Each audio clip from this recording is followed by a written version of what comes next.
5, 4, 3, 2, 1.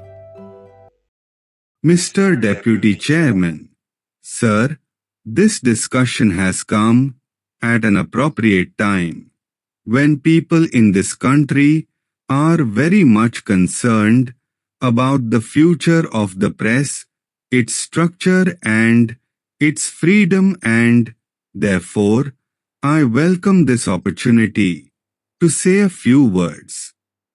I think that there is a good deal of misunderstanding, rivalry and tension between the Parliament and the press, and this misunderstanding exists on both sides of the House. The usual attitude among the politicians is that if a newspaper supports their party, then it is independent, and if it criticizes their party, then it is the mouthpiece of the monopolists. Well, sir, it is not as simple as that. We all know that many parties, when they have been in power, for instance, the DMK, the CPM, all these parties have harassed newspapers when they have been in power.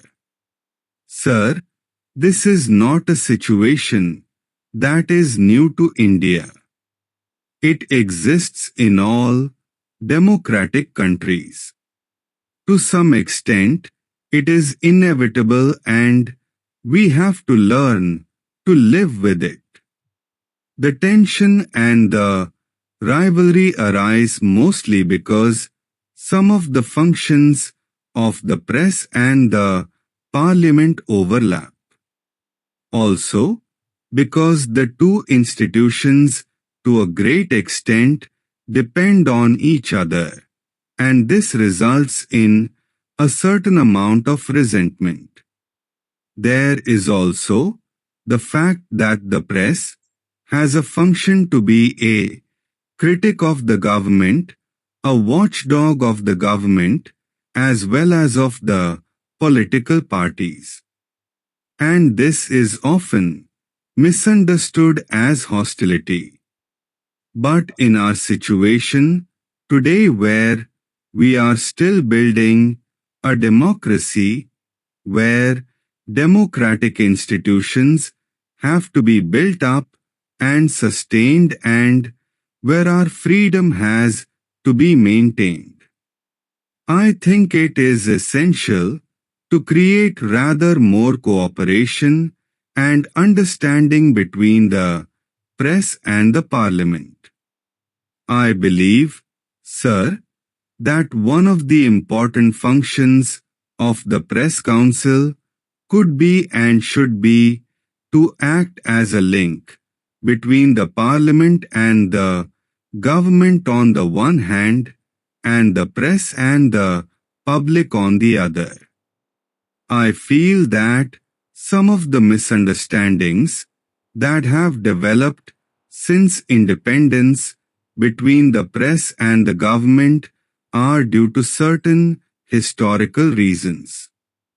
Before independence, the national newspapers existed for the national movement. There was no conflict between the two. The proprietors, the editors and the leaders of our national movement were united for the single aim of removing the British government. But after independence, the situation became rather different.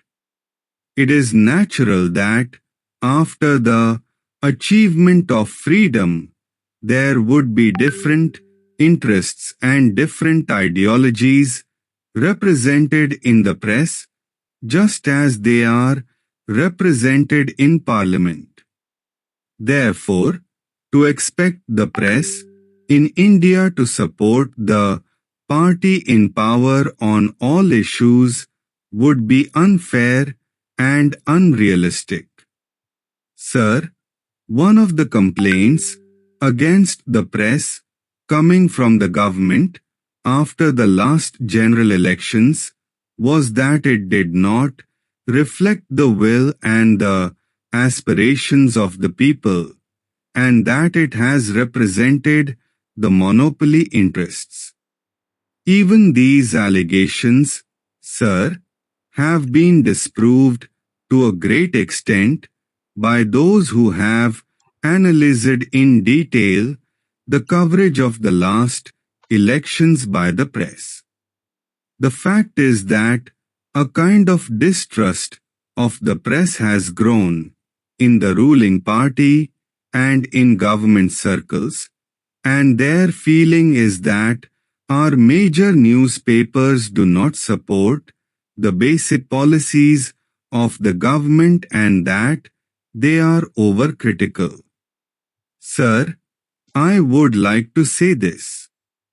If the charge against the press is that they are dependent to a great extent on big business and that they are out of touch with the vast masses of the people, there is some truth in it.